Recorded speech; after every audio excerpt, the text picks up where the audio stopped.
Guys మనం ఇప్పుడు ఇంటెన్ method గురించి మాట్లాడుకోవచ్చు అనమాట. వీడేంట్రా బాబు పెద్ద డయాగ్రామ్ తీసుకొచ్చాడు అని అనుకోకండి. చాలా చాలా ఈజీ అనమాట. సో స్ట్రింగ్ కాన్సెప్ట్ మొత్తం మీకు క్లియర్ అయిపోద్ది దీంతో.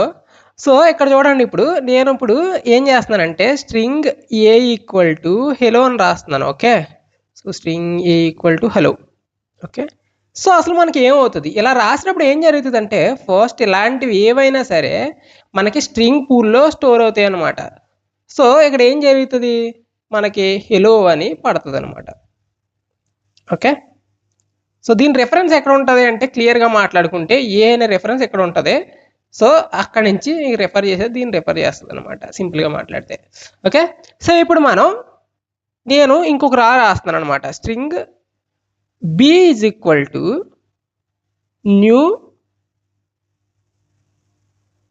న్యూ స్ట్రింగ్ హెలో అని రాస్తున్నాను అనమాట. సో ఇక్కడ ఏం జరుగుతుంది మరి, సో ఇక్కడ మనకు తెలిసి ఇది ఆబ్జెక్ట్ కదా, ఈ ఆబ్జెక్ట్ ఏమవుతుంది అంటే ఇక్కడ స్టోర్ అవుతుంది అనమాట. ఓకే, క్లియర్ కదా ఇక్కడ వరకు. సో ఇప్పుడు మనం మాట్లాడుకోవచ్చు అనమాట. ఇప్పుడు నేను బి డాట్ ఇంటెన్ అని రాసాను అనుకోండి. ఇంటెన్ అనేది స్ట్రింగ్స్లో ఉన్న ఒక మెథడ్.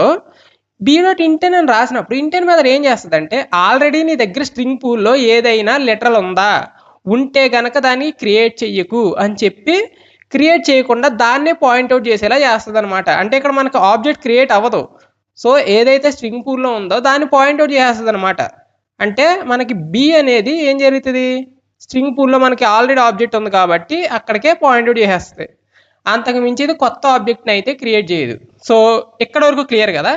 సో ఇక్కడ మనం కొన్ని విషయాల గురించి మాట్లాడుకోవచ్చు అనమాట. సో ఏమంటున్నానంటే ఏ ఈక్వల్ టు బి అని రాశాను. సో పరిస్థితి ఏంటి, ఏ ఈక్వల్ టు బి అంటే ఏమవుతుంది, ఇక్కడ ట్రూ వస్తుంది అనమాట.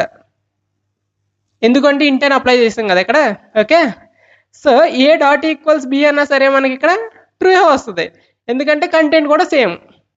ఓకే, సో ఇప్పుడు మనం ఇంకొన్ని ఎగ్జాంపుల్స్ గురించి మాట్లాడదాం. ఓకే, నేను ఇప్పుడు ఏం చేస్తున్నానంటే string C is equal to new hello అంటున్నాను. ఓకే, అలాగే string D equal to new hello అంటున్నాను.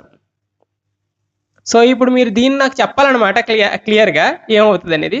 ఇప్పుడు నేను సి ఈక్వల్ టు డి అన్నాను, ఏమవుతుంది, ఫాల్స్ వస్తుంది. కరెక్ట్ కదా, ఎందుకు అంటే